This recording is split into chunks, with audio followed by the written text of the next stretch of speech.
it never gets easier. It doesn't. Not the grief or what I feel inside when you lose a child that's killed. It was just killed.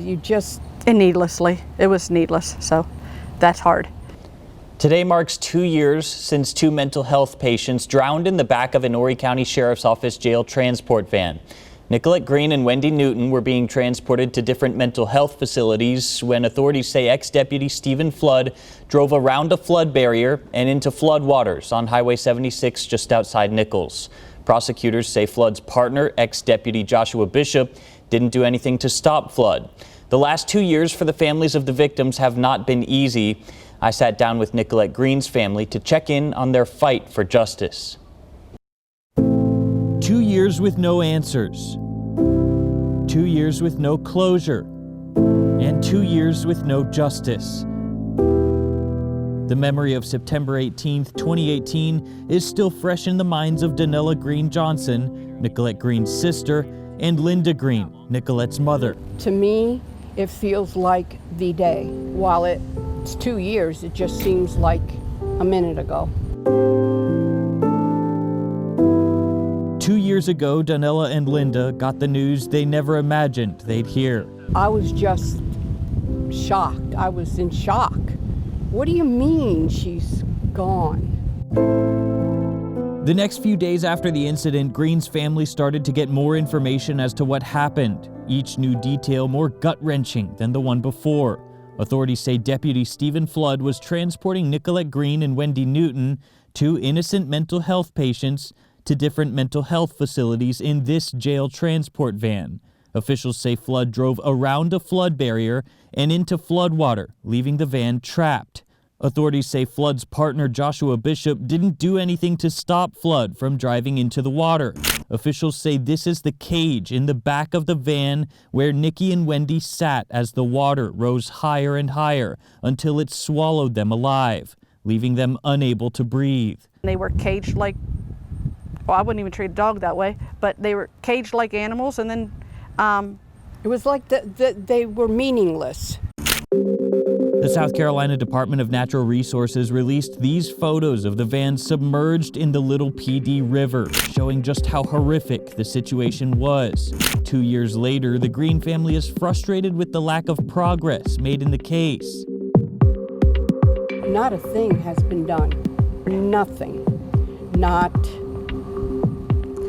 No justice on the criminal side. Nothing. There's no closure for us. Attorneys involved in the case say the deputies didn't have the keys to open the cage, meaning the attempts by the deputies to free the 2 innocent women were unsuccessful. But the deputies got out alive, unlike Nikki and Wendy. The deputies were fired from the Horry County Sheriff's Office about a month after the incident. Several months after that, SLED finally finished their investigation, and Flood and Bishop were criminally charged. Bishop with 2 counts of involuntary manslaughter, and Flood with 2 counts of involuntary manslaughter and 2 counts of reckless homicide, since he was the one driving the van. They spent all of a few hours behind bars at the Marion County Jail before posting bail, meaning they've been going on with their lives ever since. And that doesn't sit well with the Green family. I'd like to see the maximum sentence. I would. I think it wasn't an accident. I get a little ruffled when I see that their death is blamed on Hurricane Florence. Hurricane Florence did not kill my sister. It was a conscious decision on their part, and I think both of them deserve the max. The incident sparked outrage and even caught the attention of state lawmakers. State Senator Marlon Kimpson filed a bill to change the way mental health patients are transported. This after he captained a subcommittee designed to investigate the case to find out how to properly reform mental health transport. But the bill hasn't become law. It didn't go anywhere. It got bogged down because of budget. So as far as we know, people are still being transported that way, and that's wrong. That's the main issue the Green family has today. They know they'll never get Nikki back, so their fight for justice relies on making sure no one is ever treated the same way Nikki and Wendy were. But with the bill stalled and the deputies out free, The Green family is left wondering when they'll ever feel satisfied. There's no closure. There's no justice. How are we supposed to move on when nothing has happened? Well, I'll never move on. I'll always have in my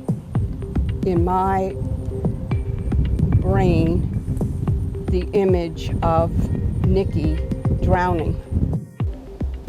Green's family originally planned on going to the site where the incident happened today, but they were worried it may be flooded out there because of yesterday's heavy rain.